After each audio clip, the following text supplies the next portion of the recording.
Davis steps under center. Gibson and McClendon behind him. Davis with motion by Richard. Will give the ball to McClendon. He leaps. Oh, he doesn't get in. He fumbled the football. Carolina holds. The game is over. And Carolina has won the game. Finley to throw. Over the middle, intercepted. Wolford again. Wolford the other way at the 30, the 40. Wolford to midfield. Miles Wolford with the pick. The heels on the doorstep of an enormous victory. Left side of the line. Hood standing to Williams' right. Williams going to throw. One-on-one. Davis has it. Touchdown. Carolina wins.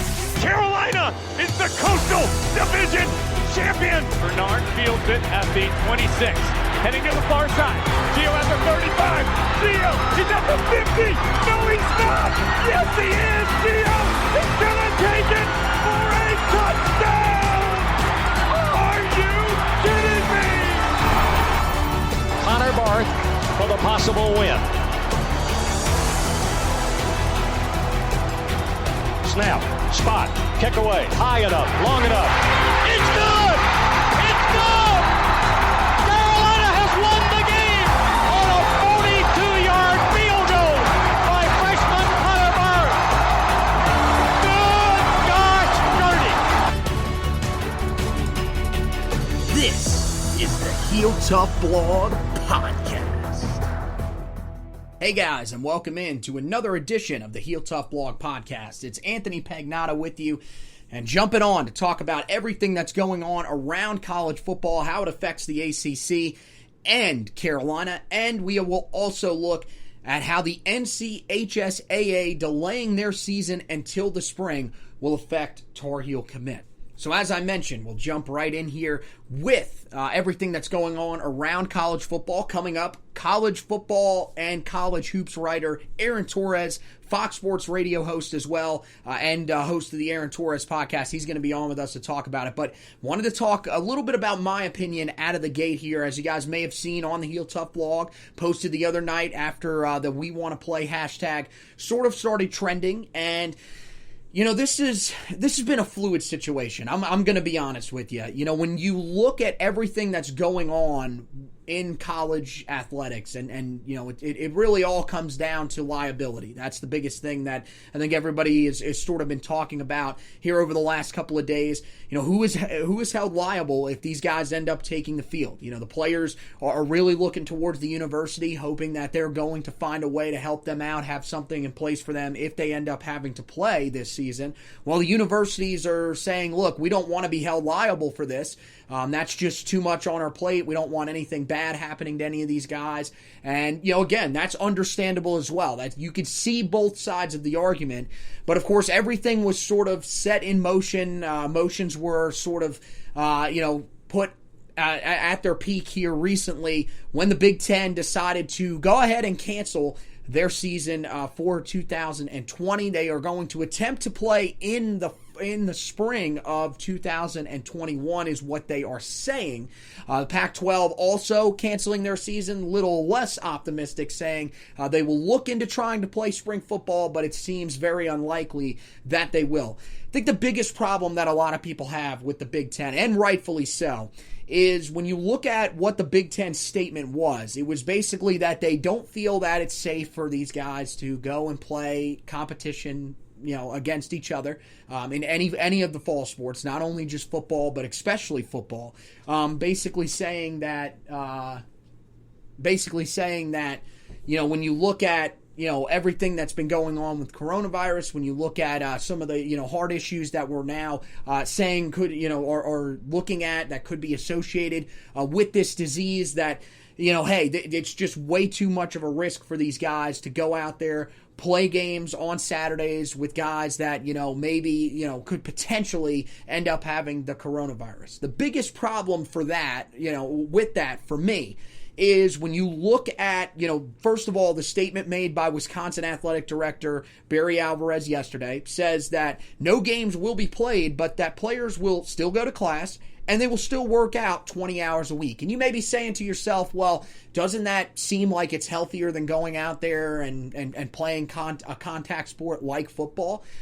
on the surface, that makes plenty of sense. But then you have to realize that if you're playing a conference-only schedule, the Big Ten would make sure that they have plenty of testing, the right equipment in place to make sure that these guys are, ready to go on game days, that nobody tests positive. If they do, they are not, allowed on the field. They are sent home. And more than likely, what would end up happening is that game would be canceled for that day, could be moved to a sometime later in the year, whatever. That's a possibility going forward. But they just don't take into account the fact that by going and letting these guys, basically telling them, look, you still have to go to class. Our campus is open. You have to be here while you're working out. You also have to go to class. That's just part of it. Most of these students that are in these classrooms have not been tested or at all. We're talking, people that have never been tested before. I know my sister currently goes to Carolina. She has been tested, but that was only because there was a scare at one point that she could potentially have coronavirus. If not, most of her friends who are on campus, they have not been tested. It's not required. So you're going to have a lot of these students that are coming back.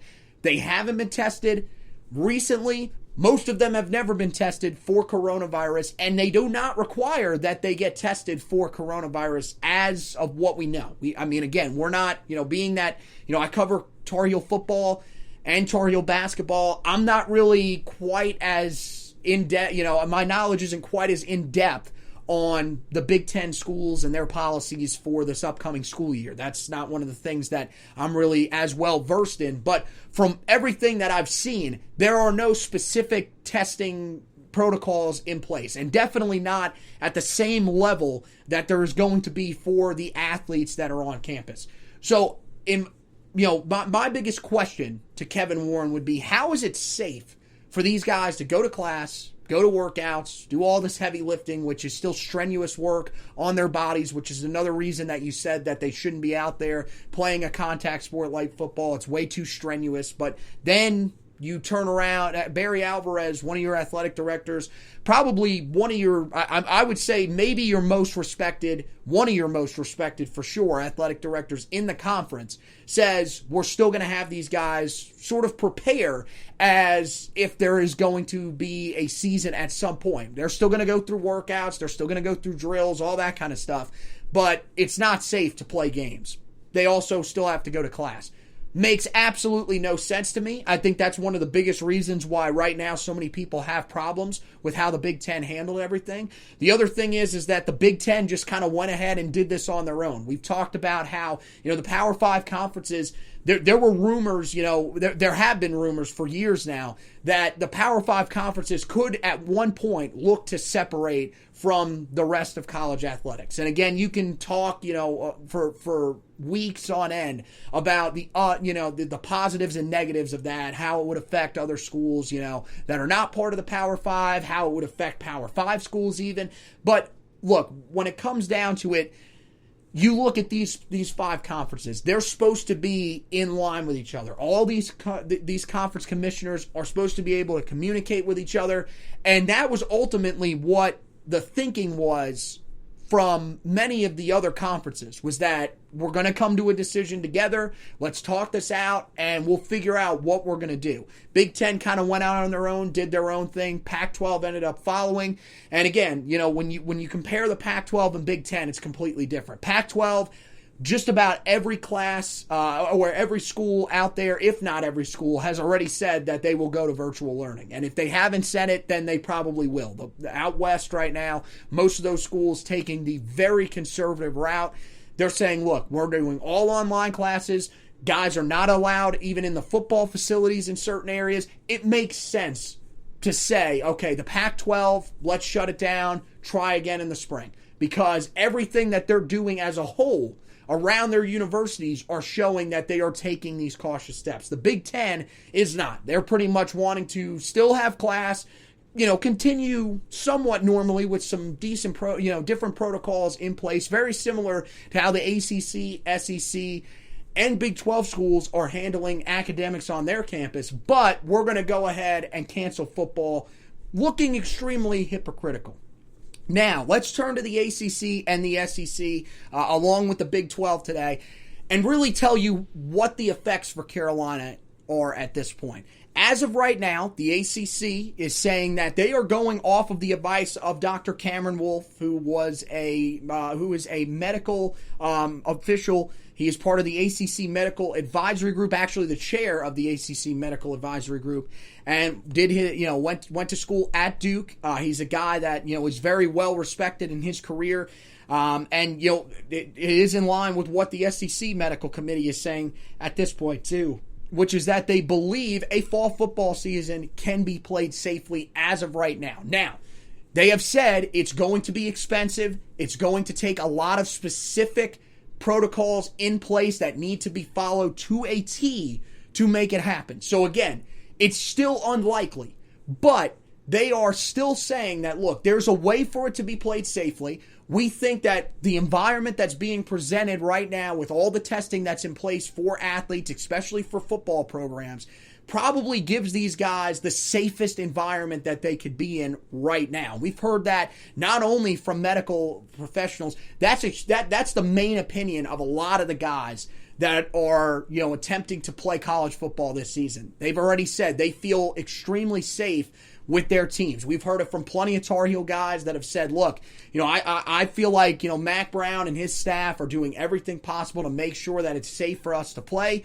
We feel like, this is probably the best, area that we could be in right now. If we go home where there's not going to be this extraneous testing where, we're going to have to do schoolwork, at home where we might not be as motivated, that might not end up being the best environment for us. And, I got to agree with that. I think that, these guys staying on campus is probably what's best for them. There were two guys that in specific, sort of talked about how safe they feel, and it made me kind of look and say, you know what? We need to at least consider the fact that we should push forward, try to make this season happen. The first was senior cornerback Patrice Renee. And most people will say, well, Patrice, just wants to play his senior season. After being injured a year ago, he's really just looking out for his NFL future. While that is part of it, and to be fair, I don't think he should be criticized for that at all because, look, this is your livelihood. For guys, people like us, we have our work that we're passionate about. I'm passionate about this podcast. I'm passionate about writing. I wouldn't want anything to take that away from me. Patrice Renee wants to be able to come out and, have a chance to prove himself to the NFL, prove that he's healthy, and be able to go on and have an NFL career at some point. As of right now, coming off a season where he had a torn ACL, there's no guarantee that would happen. Would teams be willing to take a risk on a guy that is a wild card right now, that they don't know a whole lot about? That they'll say, look, the last time that we saw him really at 100% was back in 2018. He's a guy that needs this season. But the biggest thing for me is he's someone who has lost someone to COVID-19. He had an uncle pass away, as he told us earlier this offseason on social media. That was something that was hard to put out there, but it's known now. And the thing is, he's been one of the biggest supporters of getting back on campus and playing. He says he feels safe in the environment. They're doing everything possible to make sure that these guys feel safe. The other guy that I think stood out the most to me was Bo Corrales, the wide receiver for the Tar Heels. Had a big year a year ago, and as we learned last year, is a type 1 diabetic. And we talked about this. We've heard this from a lot of medical professionals. People with prior conditions are at bigger risk, including people with diabetes. That's one of the top groups that is at risk for this. Bo Corrales went on social media, put out a post basically saying that, look, he understands the risk. It makes, he's not denying that there is going to be some risk there. He feels like all the protocols that are in place and with the staff that he's with right now, he feels that there is a safe way to do it. He feels confident that he himself would take the field and play this season for Mack Brown and the Tar Heels because everything that they're doing is in the best interest of protecting players' health. And, again, the players are kind of like us in terms of their knowledge of the what's going on medically. Now, there are some guys maybe that are in the medical field might have a little bit of a different opinion on it. They're probably more justified in their opinions, but most of the guys playing college football are not going to end up being medical professionals. That's usually just how it works out. And for the most part, they say, look, we want to find a way to play, but they just don't know. They're still willing to do everything possible to try to get on the field this year. When you talk about moving the season to the spring like the Big Ten and Pac-12 are doing, if the ACC ends up, considering that, I think the biggest question that most people are going to be asking, and rightfully so, is it really going to be safer by that point to have these guys come out and play football then? There's no guarantee. I mean, look, we've thought, couple months ago, this, would be simmering down a little bit before we were going to get hit by the second wave here in the fall during the flu season. This second wave has come on a lot earlier. This is an unpredictable virus. There's still a lot of unknowns with it. And as of right now, it does not appear that there is any evidence showing that it will be safer in the spring. We'll probably be in a very similar situation. And at that point, what ends up changing? The liability issues will probably still be on the table. You would think, unless they're willing to start meeting about this, trying to find ways to resolve that. If they're not, we're going to be in the same spot. And ultimately, that probably means that there won't be a college football season this year. Now, some people have said, well, look, safety before, financial, decisions, and same thing with, these guys trying to, continue their college football and, just football careers in general for the guys that are potentially looking at having to lose their final year of eligibility and go on to the NFL. I think, look, I want to make this very clear on the podcast. When I come out and say that I want to, I want to find a way and do everything possible to have a college football season, that does not mean that I do not want these guys to stay safe. First and foremost is health and safety. If they cannot find a way to play this season safely, if the medical professionals tell you, look, there's just no safe way that this can happen, which is still possible. They're still doing some investigating into it now. They say as of right now that it's safe, but as they learn more things, especially about, the heart problems that we've been hearing over the past couple of days, that opinion might change. And guess what? If it does, and these guys say, look, it's just not safe, there's no way you can play. You do not want to put these guys' lives at risk. That is the first thing that you should be worried about. Living is more important than sports. Just if you can't agree with that, then I kindly tell you that you probably shouldn't be listening to this podcast, because we don't value the sports more than human life. I love sports.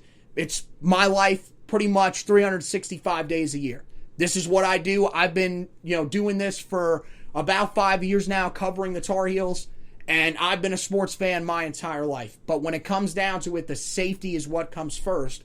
But as of right now, they're telling us that there is a safe way to go about it. So you want to see them try to do everything possible to help these guys continue their careers. Help these guys potentially have NFL careers going forward. Some of the guys that would potentially be taking the field that are right on the borderline of potentially becoming pro prospects next year, if they don't end up taking the field, could be left in the dust. Could end up having to drop their football careers because, well, they didn't get a chance to play because, hey, some, people were saying it was safe, but we just, didn't want to take any risk at all.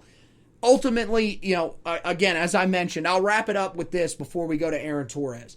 It comes down to liability. Can they find a way to, either have the players waive the liability of the conference, allow them to, if they play, it's their risk that they're taking, or does the conference find a way to try to help these guys out if they sustain long-term effects from COVID-19? If they cannot get the liability issue figured out, it's going to be extremely hard to see a way that this season will be played. But now we turn to college football writer, Fox Sports radio host, and host of the Aaron Torres podcast, Aaron Torres, who stopped by to talk with us, about everything that is going on in college football, and we welcome him in right now. Aaron Torres, college football and college hoops writer, a Fox Sports radio host, and host of the Aaron Torres podcast. And Aaron, how's it been going, man? I know we are living in a crazy time in terms of college athletics. I know it's been just a hectic week for you, but hey, it has worked out for you. I saw that you guys have had a very successful week for your podcast. So how's everything been going? It's good, man. It's good. Everything's good. It's obviously been a busy week. In many ways, Anthony, it's been a real surreal week. You know, and as you want to record here, we're recording. It largely doesn't seem real. Ohio State just put out a statement, basically turned their attention to playing spring football, and you know, I guess maybe I've calmed down a little bit since this official decision happened on Tuesday. But yeah, man, it's crazy, and I really don't know what else to say, man. I just can't believe that we're at this point. Well, I mean, look, we felt like you were one of the best guys that could come on and kind of help us explain maybe, you know, some of the stuff that's kind of going on behind the scenes and why such a strong reaction, because, you know, while you're around the sport and you cover the sport, you're also a fan of the sport. So there is some reasons to be a little bit angry. And I think one of the main things, and I know that you'll probably be able to speak to this and have been speaking on it for a while now, is that, you know, the thing that angers me the most about these people that want to say, you know, well, this, you know, season should be canceled. What are we waiting for? You know, this is all about player safety, is that they want to point at us, the college football writers, the college football fans, you know, the guys that do podcasts like us, and say all you guys care about is college football itself. You just want to see these guys out there for your entertainment, and that's all you're worried about.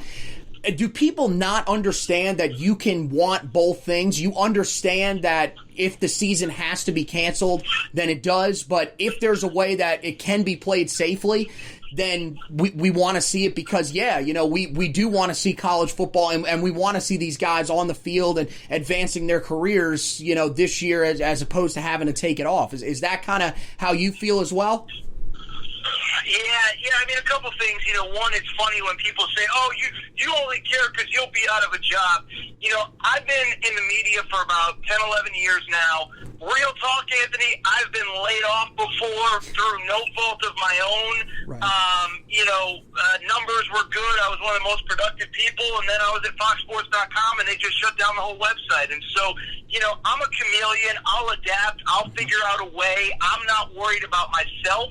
But I am worried about the ramifications, right? And as you kind of said, what I really thought about was the fact, you know, the way that you set up the question is really a conversation about really the discourse that we've had on this virus since March. And, you know, I think like everybody else, I tried to, you know, be patient and educate myself and do as much research as I can. And certainly, look, when you're on a national radio show, 400 stations nationwide like I am on Fox, you know, you have to do your homework, because when you're talking about the coronavirus, in my case, a couple times a week on the radio, you better know what you're talking about. And so I bring it up to say that has been the discourse on this conversation from the beginning is that if you're in favor of opening up the country, it means you're in favor of everyone dying, right? And so obviously, if you're in favor of college football, you want to see a bunch of kids drop dead on the field.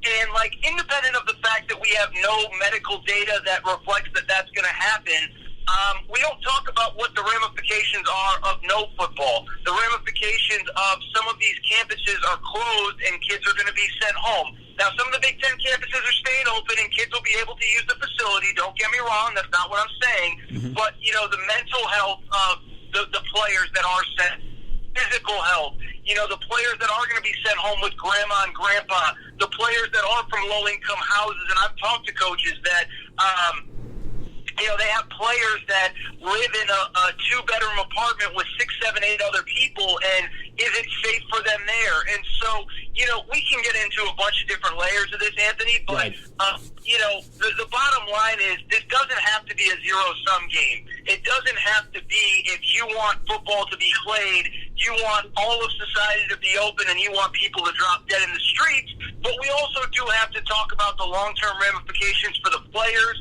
for the athletic departments, for the college towns, all the things that are going to be impacted by not playing football this fall. Yeah, I think that's one of the other big things that people really want to sort of turn into a political issue is when we want to talk about the fact that if there is no football played, it's inevitable that there are going to be major cuts to some of these universities. And my biggest question for a lot of these universities is, well, if you're going to cut, these sports like field hockey, sports like soccer, stuff like that, what are you going to do with the kids that are there? Are you going to honor their academic scholarships that some of them may be on? What happens to the kids that aren't on those academic scholarships? You're just going to tell them, well, you're out of luck, time to move on, find somewhere else to go to college because we only wanted you for sports. That is a horrible look. I mean, maybe that's just my opinion, but I don't think that really gives the right message that they should be sending. And I think you're definitely right about that. One thing that I found really interesting about the Big Ten's response, particularly Barry Alvarez's response, was how he says that it isn't safe enough to play games, but they're still going to have players on campus with students that are not going to be tested the way that football players are going to be tested, or frankly just people around the athletic department are going to be tested, and they're still going to be going through workouts. He said that part of the reason why they were concerned was because of the strenuous the strenuous workouts and stuff like that games actually end up becoming. Meanwhile, we're going to let these guys go in, do heavy lifting, all these other sorts of drills throughout the year.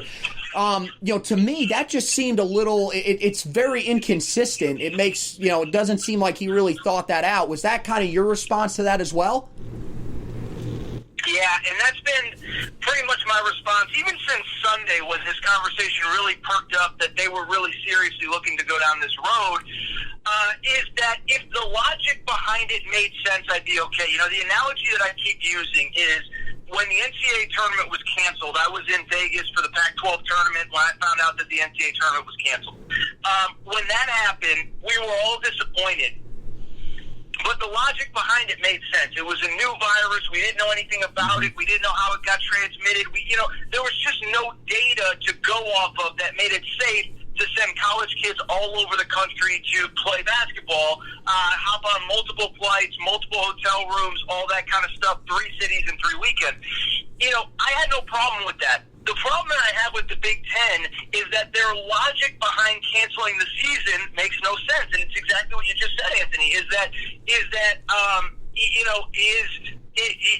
They're saying that it's safer, that it's not safe for the players to play. But as you said, and I'll just give people the stats that don't know, 13 of the 14 Big Ten campuses in some way, shape, or form are having in-person classes this fall. Now, it varies by campus. Iowa, I think it was, doesn't have more than 49 students in a classroom, so if it's a 50-plus person class, it's all remote.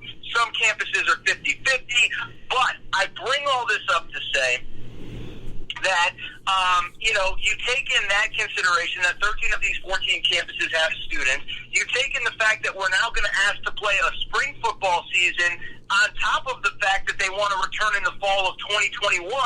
And I still haven't seen anything that explains why it's going to be safer in the spring as opposed to now. None of it makes any sense at all, on top of the fact that, as you said, a football player isn't Johnny walking around campus, working at the campus bookstore. It's a completely different deal. So that is kind of my boilerplate answer to that is if the logic behind canceling the season made sense, I'd be okay with it. The logic doesn't make any sense at all. And we'll see in the coming weeks if the SEC, ACC, and Big 12 can pull this off.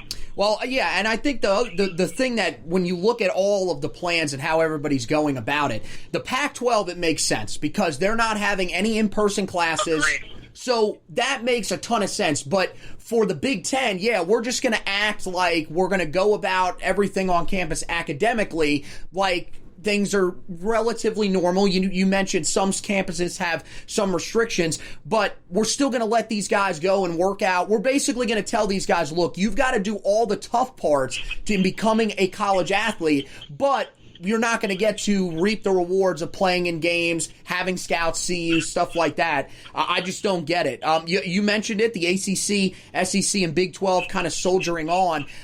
First I want to look at, do you think that there is an actual chance that there could be a season that happens? Because as we've seen, all of the teams, all of the schools have agreed to go with regional schedules. Nobody's really traveling that far. It seems like they're doing their part to try to make this thing happen. Do you think that there is any chance that we see this, or is this really just a delay of the inevitable?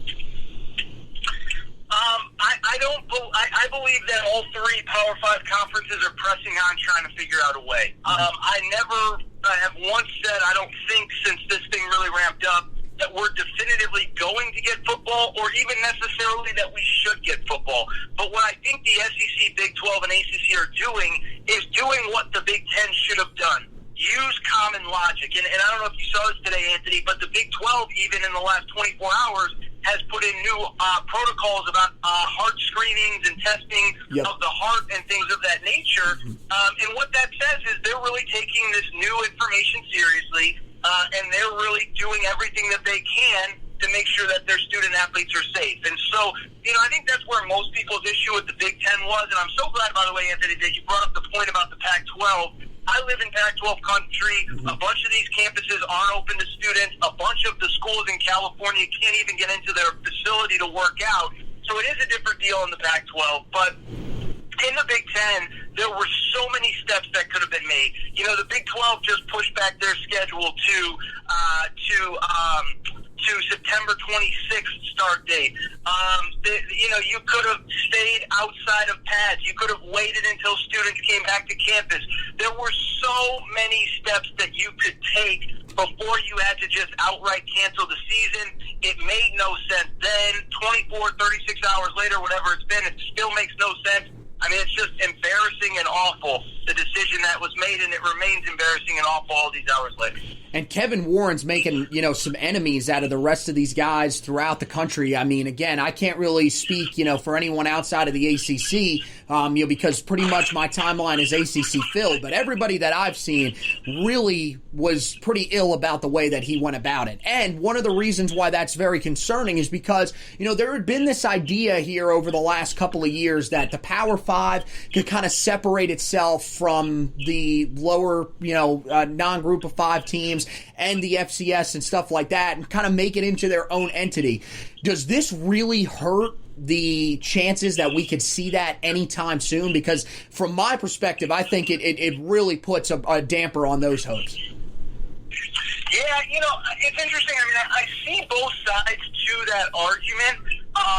What I would kind of say to it is that part of it does make sense to me. Obviously, look, we see the disparity financially in the group, in the Power 5, and the reason for people listening that might not know that, the Mountain West and the MAC and my alma mater, UConn, have canceled their season is because they simply can't afford to do all that testing, right? Mm-hmm. And so there's already a financial disparity, but, I don't know. To me, I don't, these schools are making so much money, hand over fist, and we'll see what happens after this year when they lose all the money that they're about to lose. But, they make this money hand over fist. The system is rigged in their favor, specifically in football. The financial advantage they have over everyone else in every other sport is important. And so I've never understood the need. And I think to your point, I think even within the Power 5, there's starting to be a little bit of a separation in terms of the SEC and, yes, the Big Ten, as bad of a week as it was for them financially when they're on the field, they're making money that the ACC and that the Pac-12 and the Big 12 simply aren't making. And so, again, I live in Pac-12 country, and I know people that work at these schools, that work on these basketball staffs, that work on these football staffs. They don't like being a punching bag, but they also know, when they go on the road recruiting, that they're at a disadvantage when they're recruiting against certain schools. So this is a long-winded answer of me saying I have no idea, right. But I do think that, to go forward with the Power 5 implies that all 5 are equal, and I don't necessarily think that's the case at all. So I think the biggest thing when it comes to, spring football, you mentioned it earlier, how can you guarantee that it's going to be safer? Is this really just a way of the Big Ten and the Pac-12, and maybe if we see, these other conferences end up canceling, it's going to come down to they are worried about liability. Is that where this seems to be going? Because in my mind, I feel like that's the biggest concern of all of these conference commissioners. Well, that's the only answer, right? Because, right. As we discussed earlier, none of the actual logic that they're giving out makes any sense. And so, to me, I do think it's about liability. And I'm just, listen, what I'll say is really quickly this, Anthony. I'm just curious what happens if the ACC, SEC, and Big 12 can pull this off. I don't know if they will. I don't know if they're going to run into health issues. I don't know if they're going to run into liability issues. But I do wonder what happens if they pull this off, because I don't see – I know it's easy to say now. How can you get your guys, if you're Ohio State, fired up to play a spring season when they're about to start practice at the same time, say, Alabama and Clemson are competing for a national championship, and you're at Ohio State knowing you could have played with either one of those teams, right? Whatever. So on the one hand, I'm very curious to see what happens if the SEC, ACC, Big 12 cannot pull it off. I would follow up by saying this. I'm equally as interested in what's going to happen if those schools, if those conferences cannot pull it off and we cancel football for the fall. Because to me, everybody keeps asking me about basketball and is there any way these conferences could pull off a bubble? And what I keep saying is, you could be in a bubble, but the liability issues don't change. And so right. I don't see the scenario where everyone keeps saying, I see, and there's a lot of college basketball writers that I know and I like and I respect, but I keep seeing this, they better plan for a bubble and figure out a bubble. And it's like, the bubble doesn't change liability issues. And so what I've been pretty consistent saying is, I do not believe that until we get a football game on the field, I do not believe that we'll have basketball unless they start concurrently in January. Could I see a scenario where basketball starts a week or two earlier than football? Maybe in theory, but I bring it up to say if we can't get SEC football on the field in the fall, I just don't see the explanation or the logic to getting basketball without football. So I think it's going to be fascinating to see for really this entire, I guess you would call it, college athletics ecosystem that we all love so much.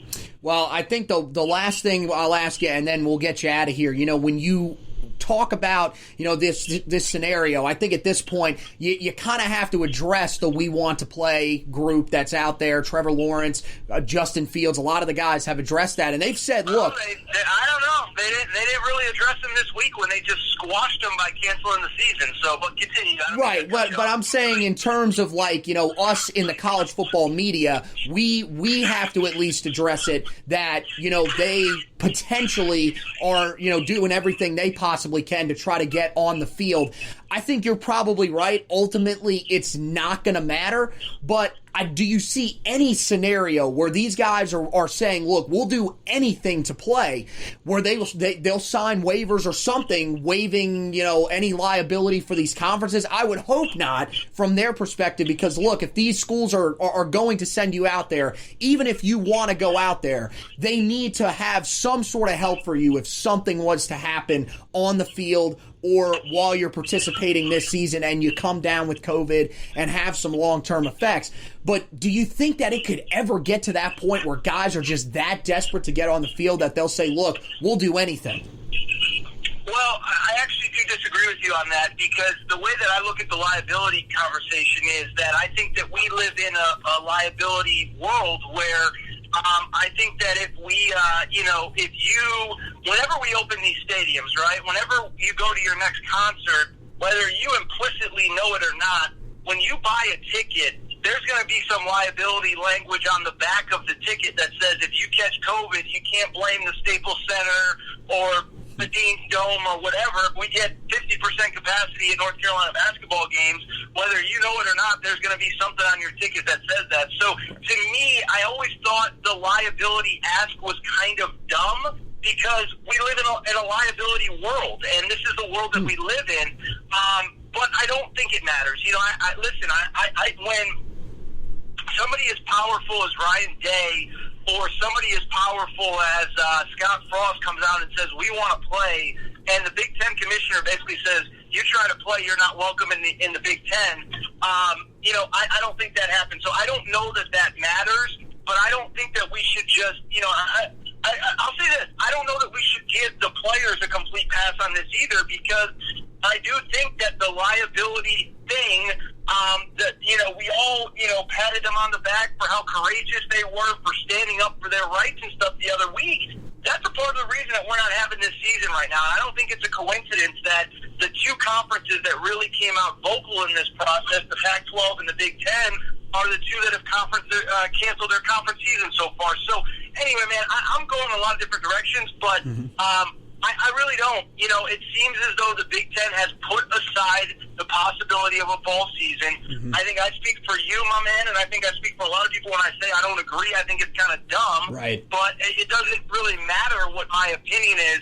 And like I said, I'm just fascinated to see that next wave and that next window of, if we do somehow get football on the field in the SEC, ACC, and Big 12, what happens to the Big Ten? Because I'm telling you this right now, I think there's a couple of school presidents that will not survive that, and I think the Big Ten Commissioner, Kevin Warren, will not survive that if the other three leagues safely pull off that sport. I think it's going to be an incredible story to watch here over the next, 12 to 16 months. Yeah, no, you're right. And, it'll go back to the fact that, these groups, these conferences don't have, one person that's kind of overseeing it from a medical standpoint and kind of advising them all. Or, we're not even seeing these medical groups communicate with each other. We've got a guy in Cameron Wolf in the ACC saying, yeah, it's safe to play, go ahead, we're going to try to push forward. Meanwhile, the Big Ten task force that they put together saying, no chance, there's no way you can go about this because we've seen stuff.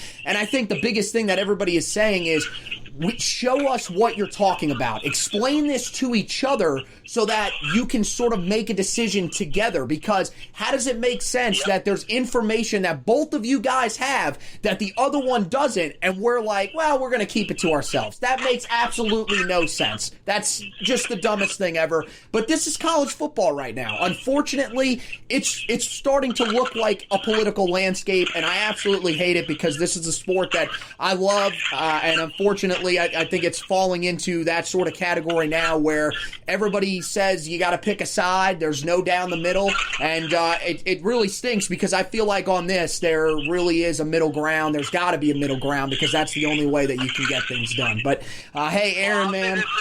Yeah, go ahead. Really quick, Anthony, and I got to run, is that you say there's no middle ground. I disagree. I think the SEC, the ACC, and the Big 12 are in the middle ground right now, and that middle ground is we still have time. We're not kicking off our season for another 6 weeks. Let's see. Let's take some padded practices. I think there is a middle ground, and I give so much credit for those conferences to not buckle in this current situation and to just give it time. Do what you said you were going to do when you pushed back the schedule to September 26th, which is wait as long as possible to gather as much information as possible and take it from there.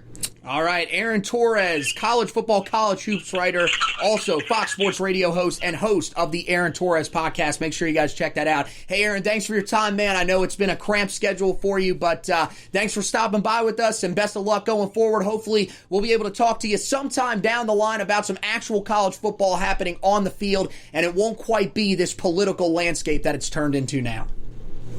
Nothing would make me happier than that, my man. I appreciate you having me. All right, man. Take care. So we want to thank Aaron for stopping by with us. Of course, great job that he does there at Fox Sports. Great podcast. Aaron Torres podcast. Make sure you guys go and check that out if you get the time to. And we wrap up by telling to you about the NCHSAA's decision to delay their season until the spring of this year. That decision came down today, and there was some quick reaction from guys that are currently committed to Carolina. Jahvaree Ritzie, Dontavius Nash, Keyshawn Silver, and Reneria Dilworth all confirmed that they will not be taking part in their senior seasons in the state of North Carolina at the least, and that they will early enroll. Not sure if any of these guys are going to be looking to go down to the state of South Carolina. Now, one of the guys that was confirmed by Rivals.com's Adam Friedman, Kobe Paysauer, he is going to early enroll, and we saw a couple of weeks ago that he did say he could potentially be looking to play his senior season down in South Carolina. I think that's still an option for some of these guys. You wonder, one scenario that's very interesting is Myrtle Beach High School, where they currently have a Tar Heel commit on the roster in J.J. Jones. Would that be an area that guys would look to go to? Would there be a way that they can, find housing for these guys down in that area? That could be something that we see develop over these next couple of weeks. Of course, I talked to wide receiver Gavin Blackwell on our other show that we do at work, QC Preps, which covers the Charlotte area and surrounding in terms of high school football. Talked to him, and he told us last week that he is going to early enroll at Carolina, so it looks like his senior season will not take place in the state of North Carolina either, unless his decision was to change. Now, the one guy that it looks like will end up staying and will play through, he will probably end up playing his senior season at Myers Park High School in the spring, is quarterback Drake May, and that is mainly due to the fact that he does want to play his senior year of high school basketball, which would mean that he wouldn't have been able to early enroll even if it was a normal year. If he wanted to play his final season of basketball, that extends into well into the second semester, so unfortunately he would not have been an early enrollee. Looks like he's going to stick with that decision as of right now, that he's going to try to play his senior season of high school basketball, which will then allow him to play his senior season of high school football. Of course, we'll have coverage for you on all of the guys and their potential decisions coming up, but as of right now, a lot of guys in the state of North Carolina, very talented players, including a ton of Tar Heel commits, will not be playing their senior seasons due to the NCHSAA moving the season to the spring. One last piece of news before we get out of here. This just breaking a couple of minutes ago. The NCAA has announced that any players that opt out of the 2020-21 season will receive an extra year of eligibility. That is huge for the Tar Heel players that have already said they will not play this season. Of course, last week, towards the end of the week, we found out that safety DJ Ford, cornerback Bryce Watts, and safety Javon Terry were all sitting out this year. This is a big break for them, as now they will retain the eligibility, meaning that Ford will be a senior for the team next year if he wants to return. Bryce Watts would still be a junior. Of course, he had to sit out last year after transferring from Virginia Tech. And then Javon Terry would remain a sophomore. So that wraps up for this edition of the podcast. I want to thank Aaron Torres for stopping by during his busy schedule, giving us a little bit of insight on everything that's going on around college football. Hopefully you guys learned a little bit, in terms of whether there's going to be a chance that college football is played this season again. At this point, it seems like it's still probably unlikely, but we're trying to keep the optimism up. I mean, at this point, there's really nothing else that we can do but just try to be optimistic that we're going to see this season happen. As of right now, there's still a chance that we could see it happen, but we'll just have to wait and see. We'll have coverage for you on all of that on the Heel Tough Blog website, HeelToughBlog.com. You guys can go check that out now. We have takeaways from Mac Brown's press conference yesterday, where he talked a little bit about the national landscape right now, as well as also touched on some stuff that he's seeing in camp.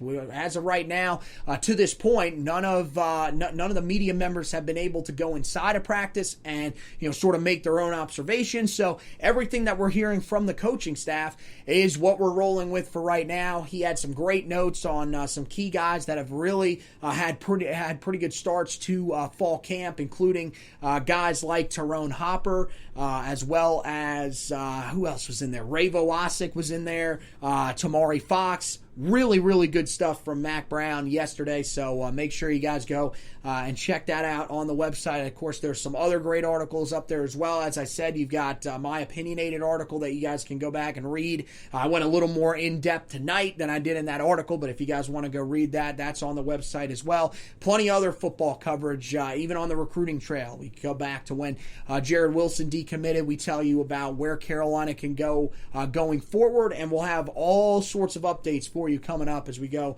throughout these next couple of weeks on the recruiting trail as well, if anything ends up breaking there. So also, before we get out of here, want to tell you guys to go wherever you listen to your podcast, rate, review, and subscribe to the podcast.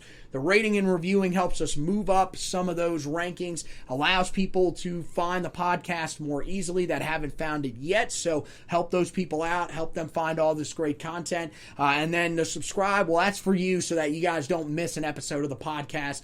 We got so many great episodes coming up. As of right now, we're still in preseason mode, so there'll be talk about what this team's going to look like. We're going to try to keep you guys positive, hopefully move towards a season that's as of right now, as of today, would be exactly 1 month away. Carolina is scheduled to play Syracuse at home on September 12th. We'll lead you up to that day if it actually ends up happening. So, once again, want to thank you guys for listening to this edition of the podcast. And as always, go Tar Heels!